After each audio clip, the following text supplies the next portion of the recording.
Welcome to SMS school. How are you student? I hope you are fine. देखिए बेटा, class 8 का हम second chapter complete कर चुके थे। अभी 2.6 तक। अभी हम चैप्टर 3 करेंगे, अंडरस्टैंडिंग क्वाड्रिलेटरल्स। अंडरस्टैंडिंग क्वाड्रिलेटरल्स यानी कि यहाँ क्वाड्रिलेटरल्स के बारे में बताया गया है, मेनली पॉलीगन्स के बारे में। तो देखिए इंट्रोडक्शन। सबसे पहले हम टाइप ऑफ पॉलीगन देखेंगे। पॉलीगन्स की टाइप दे रखे हैं हमारे पास, concave polygon, convex polygon, regular polygon, irregular polygon. तो कॉनकेव पॉलीगन क्या होता है? इसी तरह से कोई भी फिगर हो सकता है हमारे पास। भाई पॉलीगन आपको पता है कि एक सिंपल क्लोज्ड कर्व होता है, made up of only line segment is called polygon. यानी कि पॉलीगन लाइन सेगमेंट से बना हुआ एक फिगर है। लाइन सेगमेंट कितनी भी हो सकती है उसमें, और सिंपल क्लोज्ड कर्व होता है लाइन विद लाइन सेगमेंट। तो देखिए ये पॉलीगन है हमारे पास। जिस भी पॉलीगन में एटलीस्ट वन एंगल, कम से कम एक एंगल भी कौन सा? इंटीरियर एंगल अगर 180 से बड़ा है, ये देखिए ये 180 से बड़ा है, तो वो पॉलीगन कॉनकेव पॉलीगन होगा। और कॉन्वेक्स पॉलीगन देखिए, इसमें सभी एंगल्स, इंटीरियर एंगल जितने भी होते हैं सभी 180 से लेस होते हैं, यानी कि 180 से छोटे होते हैं कॉन्वेक्स पॉलीगन में। रेगुलर पॉलीगन में कितनी भी साइड हो पॉलीगन में, 3, 4, 5, 6 एट सो ऑन, जितनी भी साइड हैं वो सभी इक्वल होती हैं, वो रेगुलर पॉलीगन होता है। इरेगुलर पॉलीगन भी, रेगुलर में सभी साइड या फिर एंगल इक्वल हैं, तो फिर जो इरेगुलर है उसमें साइड्स और एंगल डिफरेंट मिलेंगे। देखिए अब definition polygon, a simple closed curve made up of only line segment is called polygon. एक सिंपल क्लोज्ड कर्व जो लाइन, केवल लाइन से बना हो, लाइन सेगमेंट से, वो क्या कहलाता है? पॉलीगन। नेक्स्ट देखिए डायगोनल।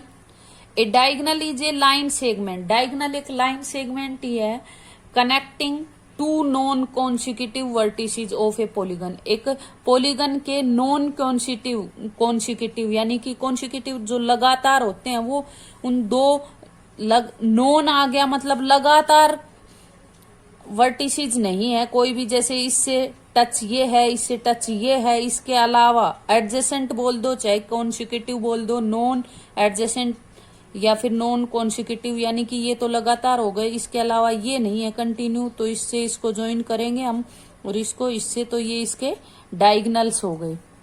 देखिए convex polygon, a polygon whose all interior angles are less than 180 degree called the convex polygon. एक पॉलीगन जिसके सभी इंटीरियर एंगल 180 से लेस होते हैं, यानी कि छोटे होते हैं, क्या कहलाता है? Convex polygon. Concave polygon, a polygon at least one angle greater than 180 called the concave polygon. एक polygon have at least one angle, एक पॉलीगन भी जिसमें कम से कम एक एंगल 180 से ग्रेटर हो, 180 से बड़ा हो, यानी कि 180 डिग्री से, तो वो कॉनकेव पॉलीगन कहलाएगा। Regular polygon, a polygon whose all length of side and angles, या फिर हम लिख सकते हैं all sides and angles are equilateral.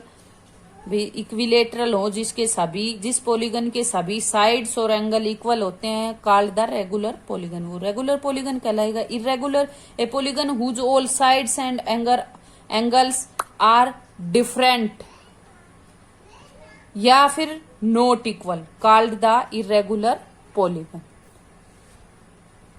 Next देखिए, अभी हम एक्सरसाइज करेंगे 3rd चैप्टर की 3.1 एक्सरसाइज।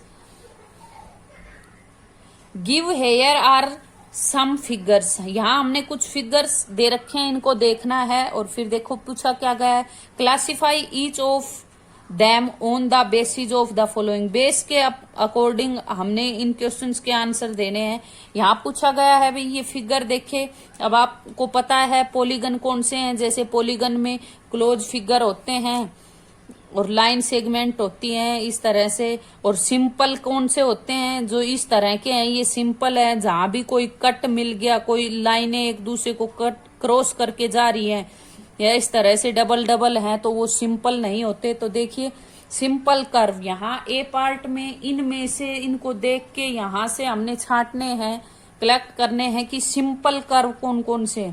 तो यहाँ फर्स्ट सिंपल है, सेकंड सिंपल, ये सिंपल नहीं है, डबल लाइन आ रही है, ये एक दूसरे को कट कर रही है, तो ये सिंपल नहीं है बेटा।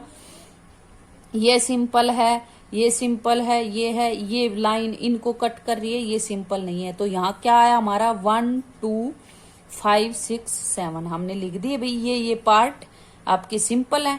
बी पार्ट है सिंपल क्लोज्ड कर्व, यहाँ वही आएंगे। सिंपल पूछ लिया, साथ में क्लोज भी पूछ लिया भी। एक सिंपल जैसे मान लो यहाँ ये ओपन हो सकता था इस तरह से, तो सिंपल तो ये भी है, लेकिन सिंपल ओपन है, यहाँ क्लोज पूछे हैं, तो ये 5th 6th 7th वही आएंगे, सेम टू सेम।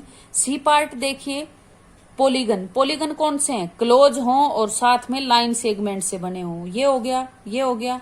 यहाँ ये क्लोज तो है लाइन सेगमेंट से, सिंपल क्लोज कर होना चाहिए पॉलीगन में, ये वो नहीं है। यहाँ बाकी लाइन सेगमेंट से नहीं है, तो 1 और 2। डी में कॉन्वेक्स पॉलीगन, भाई कॉन्वेक्स कौन सा है, यहाँ देखिए ये एंगल तो 180 से बड़ा है और कॉन्वेक्स में सभी 180 से छोटे होते हैं, तो यहाँ 2 वाला पार्ट है, तो क्या आ जाएगा सेकंड पार्ट। फिर ई कॉनकेव पॉलीगन, कॉनकेव में यहाँ देखिए ये बड़ा एंगल है भी, पॉलीगन है। पॉलीगन हमारे पास देखिए सी में पूछा था पॉलीगन कितने हैं, यहाँ हमने आंसर दिया 1 और 2 है भाई। कौन कौन से, 1 और 2। तो कॉन्वेक्स और कॉनकेव भी पॉलीगन ही है, इसलिए इन दोनों में से ही मिलेगा भाई। ये कॉन्वेक्स है और ये कॉनकेव, तो फर्स्ट क्या आ जाएगा, कॉनकेव पॉलीगन। नेक्स्ट देखिए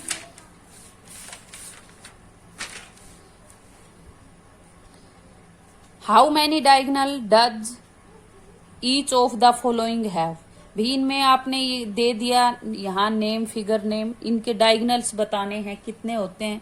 तो देखिए कॉन्वेक्स क्वाड्रिलेटर, कोई भी कॉन्वेक्स क्वाड्रिलेटर हमने बनाई, इसके डायगोनल काउंट करने हैं, तो जो अपोजिट कॉर्नर है उनको मिलाएंगे, तो इसमें कितने डायगोनल हो गए 2। ये रेगुलर हेक्सागोन हमने देखिए, ये हेक्सागोन, हेक्सागोन में 6 साइड है। आपकी बुक्स में एक पेज पे सभी पॉलीगन्स और उनकी साइड्स दे रखी हैं, सेकंड पेज पे। तो देखिए यहाँ पे ये हेक्सागोन है, इसका कोई भी एक कॉर्नर पकड़िए और उससे बाकी जो अपोजिट हैं उनसे मिला दिए भाई। इससे मिलाएंगे तो ये तो लाइन ही हो गई, ये भी इसके अपोजिट 1 2 3, ये इससे मिलेगा नहीं भाई, मिल रहा है, पहले ही साइड है ये तो। फिर इस कॉर्नर को पकड़ा, 3 हो गए, 4 5 6, इससे तो पहले ही कनेक्ट है ये 6। इस कॉर्नर को पकड़ लो, ये यहां से यहां तक तो मिल रही है ये लाइन। अब यहां जाओ 7, यहां जाओ 8, इससे मिलेगा नहीं। अब इस कॉर्नर को पकड़ो, ये लाइन है आपके पास, ये है, ये देखिए ये नहीं मिल रही 9, तो आपके पास 9 डायगोनल्स हो गए बेटा। ये छोटा फिगर था इसलिए दिखाई नहीं दे रहा भी, आप बड़ा बना सकते हैं जिस तरह से हेक्सागोन आपने बनाया। ये आपके पास देखिए 1 2 बना के देख सकते हैं, 3 4 5 6, कंटिन्यू पकड़िए वर्टिसेज को, 6 7, ये तो मिल रहा है, 8, फिर इसको पकड़ा, ये मिल रहा है, ये मिल रहा है, ये नहीं मिल रहा, 9, यहाँ से 9 हो गए आपके पास 9 डायगोनल। एक ट्रायंगल, ट्रायंगल देखिए, ट्रायंगल में क्या डायगोनल होते हैं, इस कॉर्नर को अगर इससे मिलाएंगे तो ये भी साइड है, इससे मिलाया तो ये भी, इसको इससे मिलाओ चाहे इससे, सभी साइड है, तो इसमें कोई डायगोनल नहीं, हम क्या लिख देंगे 0। नेक्स्ट क्वेश्चन देखिए, what is the sum of the measure of the angle of a convex quadrilateral, कहता है कि एक कॉन्वेक्स क्वाड्रिलेटरल के एंगल्स की मेजर का सम क्या होगा, यानी कि क्वाड्रिलेटरल है। वैसे आप पीछे 7th में भी पढ़ चुके कि एक क्वाड्रिलेटरल के सभी एंगल्स का सम 360 होता है, और कॉन्वेक्स है भाई, यानी कि नॉर्मल ही है, तो 360 होगा। विल दिस प्रॉपरली, भी प्रॉपरली होगा ऐसा, यस। यहाँ बता देते हैं भाई 360 कैसे आया, जब भी हमें किसी भी फिगर पॉलीगन का अगर एंगल्स का सम निकालना हो तो आपको एक ट्रिक बताते हैं। आप क्या करेंगे, उस पॉलीगन में जितने भी एंगल्स हैं, एंगल्स मान लीजिए या साइड में, और लिखेंगे नंबर ऑफ एंगल्स, और उस माइनस में उसके 2 कर देंगे। भाई यहाँ तो जो क्वाड्रिलेटरल है तो क्वाड्रिलेटरल में 4 एंगल है, आप 4 लिख देंगे। पेंटागोन है तो 5, हेक्सागोन है तो 6। तो इस तरह एंगल्स की संख्या यहाँ क्वाड्रिलेटरल में 4 है एंगल, और माइनस के हमेशा सभी के माइनस में 2 रहेगा, 4 माइनस 2, और मल्टीपल 180 चलेगा। ये दोनों ब्रैकेट के अंदर इस पूरे के मल्टीपल 180। तो 4 में से 2 घटाएंगे 2 मल्टीपल 180, 180 को 2 से मल्टीपल करेंगे 360 आया, यानी कि इसका कॉन्वेक्स क्वाड्रिलेटरल का 360 आ गया सम। आंसर ये होगा। और विल दिस प्रॉपरली, ये प्रॉपरली होगा मतलब कि हमेशा होगा ये, तो ये क्या है, यस। That's all. यहाँ तक आपने करने हैं बेटा।